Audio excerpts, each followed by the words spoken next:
शिव महापुराण की कथा कहती है 3 घंटे की कथा में आप 2-2.5 घंटे कथा सुनते हो। 2-2.5 घंटे की कथा में आप जब 5 मिनट श्री शिवाय नमस्तुभ्यं कहने का आए, भोला मेरा सब दुख काटो, ये बोलने का आए, उस समय पर शंकर को अपने पास में महसूस करना प्रारंभ करो कि मैं शिव मेरे पास में बैठे हैं और मैं शंकर को अपने हृदय का भाव कर महसूस कर रहा। ओम महादेव नमन चरणों में स्वीकार कीजिए, सबका किया है मेरा भी उद्धार कीजिए, उद्धार कीजिए। हे त्रिपुंडधारी, हे त्रिशूलधारी। भगवान शंकर को अपने दिल का भाव को, अपने मन की बात कहो, भगवान शंकर को अपने हृदय का भाव कहकर सुनो, अपने हृदय का भाव। और जब भगवान देवादिदेव महादेव को अपने हृदय का भाव कहोगे तो वो स्वीकार करेगा। ठीक, केवल इसको शिव महापुराण की कथा मत कहो, उसकी प्राप्ति का केंद्र बिंदु है ये शंकर की कथा। पहले कथा में कहा हेलीपैड देखकर हेलीकॉप्टर नीचे उतर जाता है, हेलीपैड देखकर हेलीकॉप्टर नीचे उतर जाता है, और शिव महापुराण कथा का पंडाल देखकर मेरा देवादिदेव महादेव नीचे उतर जाता है, मेरा शिव आता है। अब आप उसको पहचानो ना पहचानो ये आपके ऊपर, आप उसे जानो ना जानो ये आपके ऊपर, आप किस भाव में उसको भज रहे हो ये आपके ऊपर।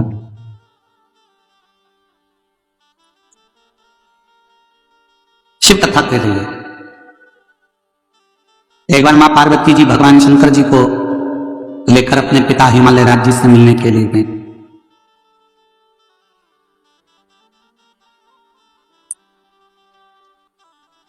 और माता पार्वती जी भगवान शिव को लेकर जब अपने पिता हिमालय राज्य से मिलने के लिए गई तो हिमालय राज कहीं गए हुए, हिमालय राज वहां पर थे। पार्वती जी अपनी मां मीनावती के पास पहुंची और मां मीनावती की गोद में सिर रखकर मां पार्वती जी लेट गई। कुछ देरी हुई और कुछ देरी के बाद हिमालय राज आ गए। हिमालय राज जैसे आए तो पार्वती जी उनसे जाकर गले लगे। शिव महापुराण की कथा कहती है बेटा मां को प्रिय होता है और बेटी बाप को प्रिय होती है। बेटी की प्रियता बाप को, बेटे की प्रियता मां को। अगर बेटे को कुछ चाहिए होगा ना तो सबसे पहले वो अपनी मम्मी से कहेगा मम्मा आई 500 रुपए की जरूरत है, आई पापा से कहना दिलाना, भाऊ से बोलना 500 रुपए दे। बेटे को जरूरत होती है तो वो अपनी मां से कहता है, और बेटी को किसी भी चीज की जरूरत होती है सबसे पहले अगर बेटी बोलती है तो अपने पापा से कहती है पापा ऐसी बात है, मुझे पढ़ाई करना है, इस कॉलेज में जाना है, इस स्कूल में जाना है, मुझे ऐसा करना है, मुझे ये कोचिंग करना है, मुझे ये करना है। उसकी प्रियता उसके पिता से। दुनिया के लोग कहते हैं कि बेटी की विदाई में सबसे ज्यादा मां रोती है, पर शिव महापुराण की कथा कहती है कि बेटी की विदाई में सबसे ज्यादा रोता है तो उसका बाप रोता है, उसका पिता रोता है। दुनिया का एक दान सबसे विचित्र दान है और वो है कन्यादान। दुनिया का एक दान सबसे विचित्र दान है और वो है कन्यादान। एक बाप अपने दिल की, अपने घर की सारी खुशियां दूसरे के हाथ में धन दे देता है, अपनी बेटी का दान कर देता है। दुनिया का सबसे विचित्र दान है कन्यादान, जिसमें एक पिता अपने घर की सारी खुशी एक दूसरे के हाथ में दे देता है। कन्यादान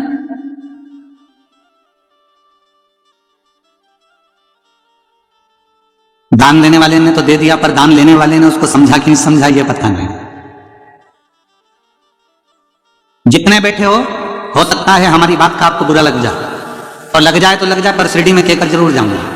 देने वाला व्यक्ति देता है और लेने वाला व्यक्ति लेता है। लेने वाले ने लिया, देने वाले ने दिया। देने वाले को मालूम है अगर वो साड़ी दे रहा है तो देने वाले को मालूम है कि साड़ी कितने की आई, 500 की कि 1000 की, उसने उठाई तुमको दे दी।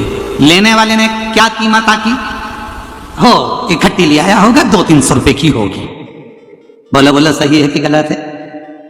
देने वाले ने कीमत बाजार से लाया देने वाला और कीमत आंक कर देने वाला जब लेकर आया उस साड़ी को, उस वस्त्र को, उस आभूषण को, उस बर्तन को, उस रकम को, उस सामान को, उसने उसको देना था तो वो लेकर आया, तो उसके पास कीमत की थी। जिसने ली उसने कीमत नहीं आकी, उसने कीमत नहीं देखी। जिसने शादी में कौन कौन गया है? किसी की शादी में गए हो कभी? अरे हाथ तो उठाओ जरा, गए हो सब लोग शादी में? अगर शादी में गए होगे तो लिफाफे में पैसे डाले थे? अरे बोलो तो जम के, डाले थे? ठीक है, लिफाफा कितने का आया था? 2 रुपए का, 5 रुपए का? पैसे का तो आया था कि नहीं आया था ये बताओ पहले तो। 2-5 रुपए का लिफाफा आया होगा, तुमने उसमें 500-1000 रुपए डाले होंगे, पॉकेट में तुमने पैसे डालकर शादी वाले को दिए होंगे, तुमने वो लिफाफा 5 रुपए का खरीदा, सुंदर से सुंदर खरीदा कि अपने रिश्तेदार की शादी है, अच्छा दूंगा, तुमने उसमें 1000-2000 रुपए रखकर दिए। अब लेने वाले ने तो केवल अंदर से जो 1100 रुपए थे, 500 रुपए थे वो निकाले और उस लिफाफे को उठाकर फेंक दिया। उसने उसकी कीमत समझी क्या? उसने उसकी कीमत जानी क्या? देने वाले को मालूम है कि कीमत कितनी है, पर लेने वाला कभी कीमत नहीं जान पाता कि उसको तो लगता है हाओ। तो शिव पुराण की कथा कहती है दुनिया में सबसे बड़ा विचित्र दान है कन्यादान। एक बाप, एक घर का व्यक्ति अपने घर की सारी खुशियों को, पूरी खुशियों को किसी दूसरे के हाथ में दे देता है। अब लेने वाले के ऊपर निर्भर करता है कि वो कीमत क्या जाने कि एक बाप ने अपनी पूरी खुशियां दे दी तो तू उसको समझेगा कि नहीं समझेगा। एक लड़की को लेकर जा रहा है, धर्म पत्नी बनाकर लेकर जा रहा है, उसकी कीमत को तू समझेगा कि नहीं समझेगा, ये तेरे ऊपर निर्भर करता है, ये तेरे ऊपर निर्भर। पार्वती जी मां की गोद में सिर रखकर सो रही थी और माता पार्वती जी जब अपनी मां मीनावती की गोद में सिर रखकर सो रही थी, पिताजी हिमालय राज का आगमन हो गया और जैसे ही हिमालय राज का आगमन हुआ तो पार्वती जी दौड़ पड़ी, अपने पिता से गले लगने के लिए दौड़ी मां पार्वती।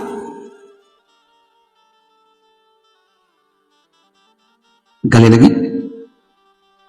पिताजी ने पूछा पार्वती जी से कि तू बहुत दिनों के बाद आई है बेटी, क्या बात है, कैसे आना हुआ, क्यों आई हो, कैसे आई हो? दुनिया में केवल एक बेटी ऐसी होती है जो अपने बाप के चेहरे को देखकर पहचान जाती है कि पापा को तकलीफ क्या है। दुनिया में केवल एक बेटी ऐसी होती है जो अपने पापा के, अपने भाऊ के, अपने पिता के चेहरे को देखकर पहचान जाती है, अपने पिता के चेहरे को देखकर पहचान जाती है कि पिता को दुख क्या है, तकलीफ क्या है, कष्ट क्या है। एक बेटी का और बाप का संबंध ही ऐसा होता है। बेटी बाप का चेहरा देखकर पहचान जाती है कि पापा को तकलीफ क्या है, और बाप फोन पर भी अगर बात करेगा ना बेटी से तो समझ जाएगा कि मेरी बेटी को तकलीफ क्या है। ये संबंध है, एक पिता का और पुत्री का संबंध, एक बाप और बेटी का संबंध, समझ जाए। बस जैसे एक पिता अपनी बेटी के मुख से शब्द सुनकर समझ जाता है कि उसको तकलीफ क्या है, एक बेटी अपने बाप का चेहरा देखकर समझ जाती है कि तकलीफ क्या है। उसी तरह जब तुम एक लोटा जल लेकर देवाधिदेव महादेव को चढ़ाने के लिए जाते हो, तुम मंदिर की सीढ़ी चढ़ते ही हो उतनी देर में शंकर भगवान समझ जाते हैं कि मेरी बेटी का दुख क्या है, तकलीफ क्या है, कष्ट, मेरे बेटे को तकलीफ क्या है, मेरे पुत्र को तकलीफ क्या है, मेरी बेटी को तकलीफ क्या है, वो समझ जाए, वो जान जाते हैं। और रिश्ता तेरा मेरा सबसे प्यारा, रिश्ता तेरा मेरा सबसे प्यारा, तू मेरा बाबा मैं हूँ तेरा लाला, मैं हूँ तेरा लाला, तू मेरा बाबा मैं हूँ तेरा लाला, मैं हूँ तेरा लाला। ये संबंध शिव जान जाते, शिव पहचान जाते। आपकी प्रार्थना से, आपके भजन से, आपके कीर्तन से, आपके मंत्र जाप से, आपके स्मरण से, आपके नाम जाप से, आपके स्मरण से, आपके कीर्तन से, आपके भजन से शिव पहचान जाते हैं कि आपको तकलीफ क्या है, कष्ट क्या है। अपनी व्यास पीठ से हम हमेशा एक बात कहते हैं कि कितनी भी तकलीफ हो शिव जी का मंदिर कभी मत छोड़ना। जिसने शंकर भगवान के मंदिर में जाना नहीं छोड़ा, शंकर भगवान ने उसका हाथ कभी नहीं छोड़ा, उसको मंजिल तक पहुंचाया। कितना भी दुख हो, कितनी भी तकलीफ हो जाते, उसके दरवाजे तक जाओ। आषाढ़ी एकादशी का समय आए, आषाढ़ी एकादशी के पहले बारी निकलती है, पूरा महाराष्ट्र बारी करता है। पूरा महाराष्ट्र अपने घर के बच्चों को प्रेरणा दो, अपने घर के बच्चों को समझाओ कि हर घर से कम एक ना एक व्यक्ति बारी के लिए, पंढरीनाथ के लिए निकलना चाहिए। क्योंकि पूरी दुनिया में, पूरे विश्व में केवल एक मंदिर है भगवान हरि विठ्ठल का, जिनके मस्तक पर शंकर भगवान का शिवलिंग विराजमान है। वो पूरी दुनिया में केवल हरि विठ्ठल पांडुरंगा विठ्ठल नाथ। पूरी दुनिया में केवल एक देवता ऐसे हैं, हरि विठ्ठल पांडुरंगा, जिनके मस्तक पर भगवान शंकर का शिवलिंग विराजमान है, जिनके सिर पर शिवलिंग है। पूरी दुनिया में कोई मंदिर नहीं मिलेगा ऐसा। इतना प्रेम भगवान हरि विठ्ठल का, भगवान नारायण का। जिस समय पर भगवान सबसे पहली बारी मेरे देवाधिदेव महादेव ने कैलाश पर्वत से पंढरीनाथ तक करी थी, पंढरपुर तक करी थी, सबसे पहली बार। प्रथम वैष्णव है भगवान शंकर, प्रथम बारी करने वाले हैं भगवान शंकर, जो कैलाश पर्वत से काशी आए और काशी से मां पार्वती को साथ में लेकर बारी करने के लिए निकले और पंढरीनाथ हरि विठ्ठल पंढरपुर तक गए। जब पंढरपुर में पहुंचे, इतनी भीड़ थी पंढरपुर में कि भगवान देवाधिदेव महादेव ने विचार करा, करूं क्या? नंदी को एक ओर छोड़ दिया, गणेश जी को दरवाजे पर छोड़ दिया, पार्वती को दूर छोड़ दिया और अकेले महादेव खड़े थे। तब मेरे हरि विठ्ठल, मेरे पांडुरंगा हरि विठ्ठल ने देखा मेरे महादेव आए हैं, अकेले खड़े हैं। तब शंकर भगवान को लेने के लिए मेरे पांडुरंगा हरि विठ्ठल दौड़ कर आ गए। शंकर भगवान को देखा हरि विठ्ठल ने, तो हरि विठ्ठल ने कहा, चलो प्रभु। शंकर जी कहने लगे, इतनी भीड़ अंदर कैसे जाऊंगा? तब भगवान हरि विठ्ठल ने कहा, आप भीड़ में मत चलो, आप मेरे सर पर बैठ कर चलो। शंकर जी को सर पर लेकर चल दिए मेरे पांडुरंगा हरि विठ्ठल। भारत की भूमि पर नहीं, पूरे विश्व में केवल एक मंदिर हरि विठ्ठल पांडुरंगा का, मेरे नारायण का ऐसा है, जिनके सिर पर स्वयं शिव जी का शिवलिंग विराजमान है। और जब आप और हम विठ्ठल विठ्ठल कहते हैं ना, तो सबसे ज्यादा प्रसन्न कौन होते हैं? बोलो, जिनके बोलो हरि विठ्ठल प्रसन्न होते हैं क्या? नहीं। जब हम विठ्ठल विठ्ठल विठ्ठल विठ्ठल विठ्ठल विठ्ठल पांडुरंगा विठ्ठल हरि विठ्ठल जब बार बार पुकारते हैं, तो सबसे ज्यादा प्रसन्न मेरे देवाधिदेव महादेव हो जाते हैं। पांडुरंगा का नाम सुन प्रसन्न होते हैं।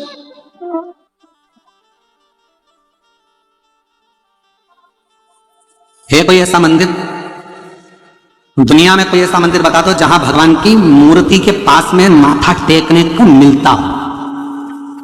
दुनिया में कोई मंदिर ऐसा नहीं है जहां भगवान के श्री चरणों तक पहुंचा जाए। केवल हरि विठ्ठल पांडुरंगा, जिनके मस्तक पर शिव बैठे हैं, दुनिया का एक मंदिर है पांडुरंगा हरि विठ्ठल का, जिनके चरणों में अपन जाकर अपना माथा टेक सकते हैं, हाथ लगा सकते हैं, चरण छू सकते हैं। वो केवल एक है, वो विठ्ठल। इसलिए विठ्ठल विठ्ठल विठ्ठल जब हम पुकारते हैं तो शिव प्रसन्न, शंकर। पर दुनिया के लोगों ने इसमें भी भेद कर दिया। दुनिया के लोगों ने कहा शिव हमारे नहीं है, किसी ने कह दिया ये हमारे नहीं है, किसी ने कह दिया वो ऐसा हो गया। नहीं, शिव महापुराण की कथा को यदि आप श्रवण कर रहे हैं, हरि विठ्ठल के मंदिर में जब आप दर्शन करने के लिए जाएंगे, आप पांडुरंगा हरि विठ्ठल को जब याद करोगे तो शिव प्रसन्न हो जाएंगे। और शिव का नाम लोगे, श्री शिवाय नमस्तुभ्यं कहोगे, तो स्वयं नारायण प्रसन्न हो जाएंगे। ये दोनों का साथ है, दोनों का प्रेम है, दोनों की। ये इसलिए कहते हैं कि इस मानव शरीर में जितना बन सके भगवान की भक्ति को एक वो मराठी भाषा में कहते हैं ना, देहाची तिजोरी भक्ति चाच ठेवा, उघडदार देवाता उघडदार देवा। देहाची तिजोरी भक्ति चाच ठेवा, उघडदार देवाता उघडदार देवा। ये भीतर ये शरीर रूपी तिजोरी में परमात्मा के नाम के रत्न को रखकर भगवान की अविरल भक्ति को धारण करो, अविरल। फिर देखें भगवान मिले ना मिले। माझा विठ्ठल विठ्ठल विठ्ठला, माझा विठ्ठल पांडुरंग विठ्ठला। उसका नाम पुकारने से मेरे शिव प्रसन्न होते हैं, मेरे शंकर प्रसन्न। एक लाइन सुनी आप लोगों ने कहीं पर, राधे राधे जपो चले, बोलो तो चले आएंगे बिहारी। बोलो तो जरा जम के, क्या बोलते हो? राधे राधे जपो, अरे बोलो तो चले आएंगे बिहारी। आज हम शिरडी में कहकर जा रहे हैं, विट्ठल विट्ठल जपो चले आएंगे त्रिपुरारी। दौड़ कर आए, तुम विट्ठल जपो, तुम पांडुरंगा जपो, तुम हरि विट्ठल को भजो, मेरा त्रिपुरारी, मेरा कैलाशी, मेरा अविनाशी, मेरा शिव दौड़ कर आए। क्योंकि शिव में और नारायण में भेद नहीं है, हरि विट्ठल में और शंकर में भेद नहीं है, दोनों एक, दोनों विट्ठल विट्ठल विठ्ठल विठ्ठल विठ्ठला हरि ओम विठ्ठला विठ्ठल विठ्ठल विठ्ठल। अरे राधे राधे जपो चले आएंगे बिहारी, विठल विठल जपो चले आएंगे त्रिपुरारी, विठल विठल जपो चले आएंगे त्रिपुरारी, चले आएंगे त्रिपुरारी, आएंगे त्रिपुरारी, चले आएंगे त्रिपुरारी, विठल विठल विठल विठल जपो चले आएंगे त्रिपुरारी। अब आपको अपने मन का भाव कहिए, प्रार्थना करिए, विनय करिए। शिवाय नमस्तुभ्यं, श्री शिवाय नमस्तुभ्यं, श्री शिवाय नमस्तुभ्यं, श्री शिवाय नमस्तुभ्यं, श्री शिवाय नमस्तुभ्यं। भोला सब दुख काटो हमारा, हो भोला सब दुख काटो हमारा, शिव शंकर जपो तेरी माला, भोले बाबा जपो तेरी माला, भोला सब दुख काटो हमारा, ओ भोला सब दुख काटो हमारा। देश है मंगल मंगलकारी, देश है मंगल मंगलकारी, शमशान वासी हमारा, शमशान वासी हमारा, होना सब दुख काटो हमारा, हो होना सब दुख काटो हमारा। बाबा देवदिव्य महादेव भगवान शिव, ओगरदानी त्रिकालदर्शी कैलाशी अविनाशी भगवान शंकर की पवित्र कथा कर रहे हैं, शिव महापुराण की कथा वर्णन कर रहे हैं। मां जगतजननी पार्वती मैया अपने पिताजी से गले लगे। आज पिताजी ने पूछा मां पार्वती से, गौरा, हे उमा, आज अचानक कैसे आना हुआ? अगर पिता के घर में बेटी एकदम आ जाती है तो पिता को भी पूछना पड़ता है कि बेटा कुछ बात हो गई क्या, झगड़ा हो गया क्या, कोई बात है क्या, कोई टेंशन है क्या, तू एकदम आ गई, क्या बात क्या है, क्या हुआ क्या, कोई चिंता व्यापी है क्या, कोई टेंशन है क्या? नहीं, बस आपकी याद आई पिताजी तो मैं चल। हिमालय राज ने कहा कि बेटी एक काम करो, तुम्हारी जब शादी करी थी तो बहुत सारा दहेज जो हमको तुम्हें देना था, बहुत सारा सामान, वो हम आपको दे नहीं पाए। हमारा मन है कि वो सारा सामान हम आपके घर भेज दें।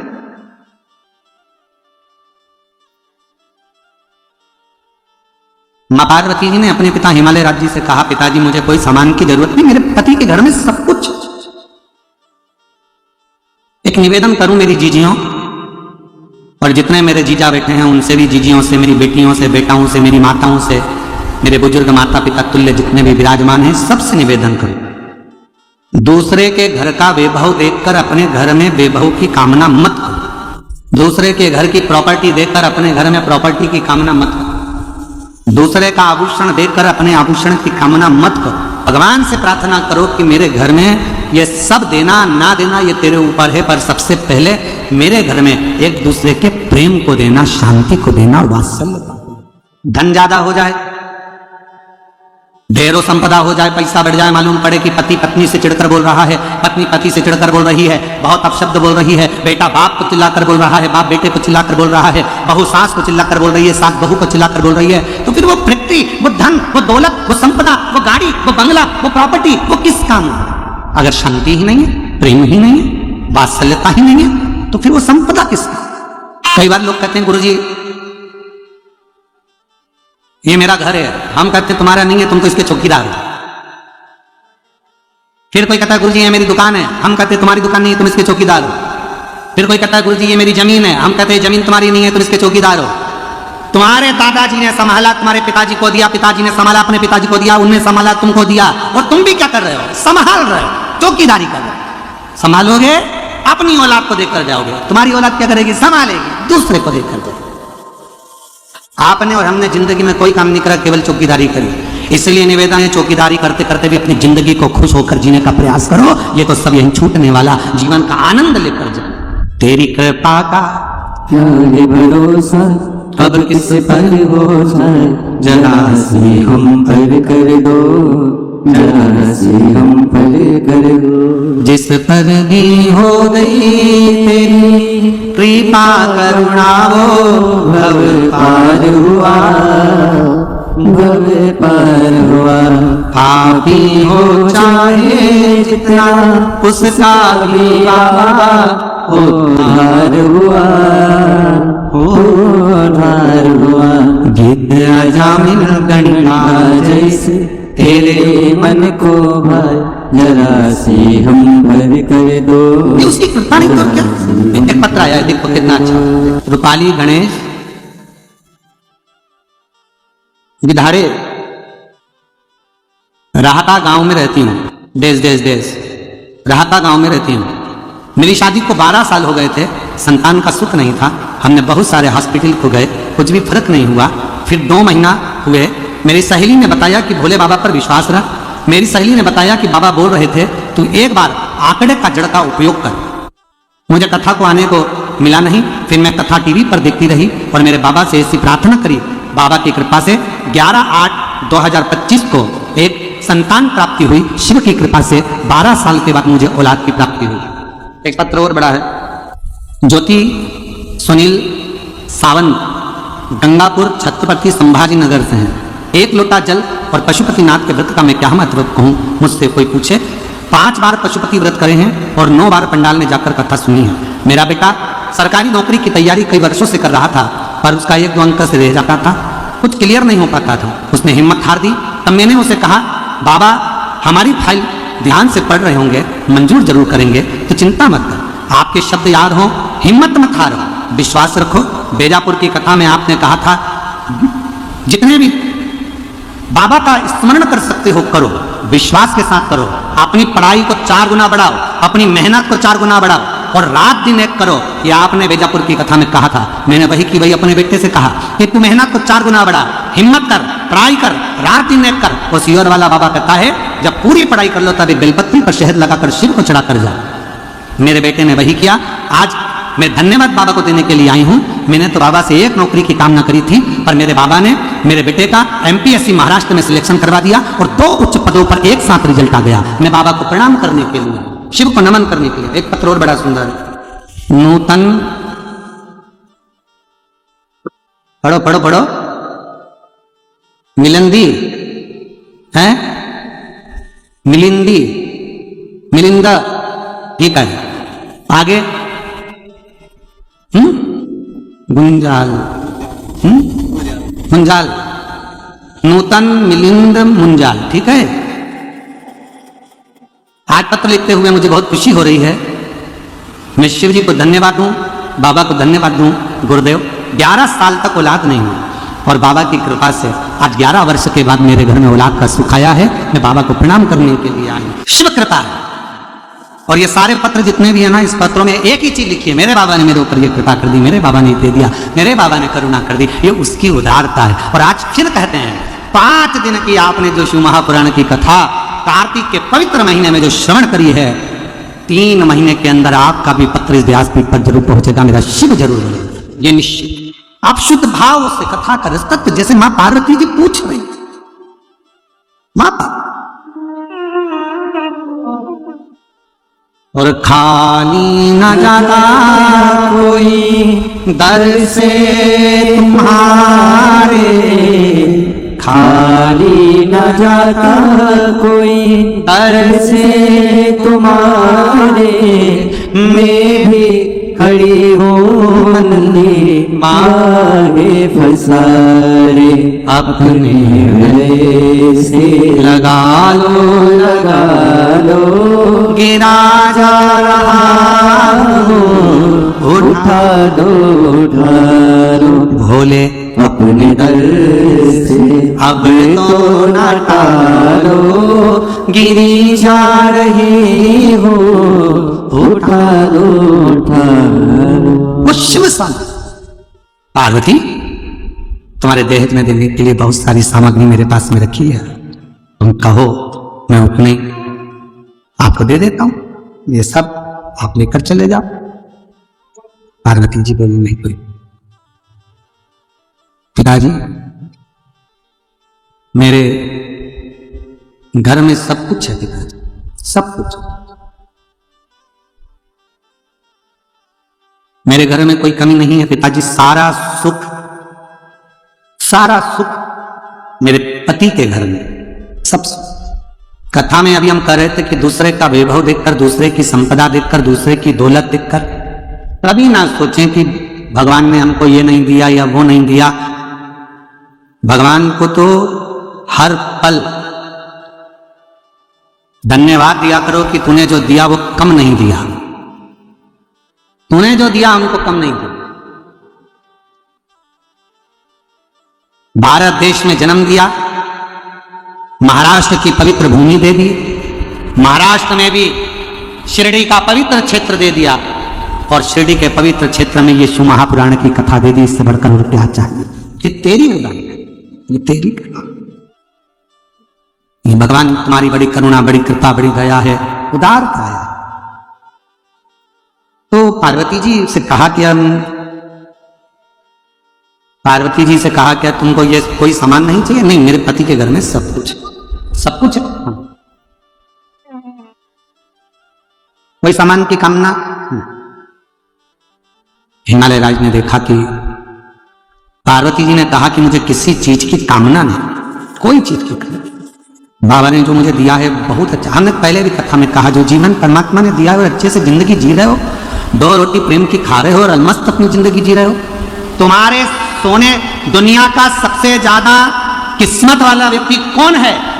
शिव महापुराण की कथा कहती है दुनिया का सबसे ज्यादा किस्मत वाला व्यक्ति वो है जिसके सोने वाले कमरे में, विश्राम के कमरे में, जिस कक्ष में तुम सोते हो, दुनिया का सबसे किस्मत वाला व्यक्ति वो है जिसके सोने वाले कमरे में एक भी खाने की गोली नहीं हो, दवाई नहीं हो। तो समझ लेना कि दुनिया के सबसे किस्मत वाले व्यक्ति तुम हो। तुम्हारे सोने वाले कमरे में ये कपाट खोलो उसमें दवाई, ये कपाट खोलो उसमें दवाई, नीचे का ड्राज खोलो उसमें दवाई, भीतर का ड्राज खोलो उसमें दवाई, सिर के पास बाम रखा।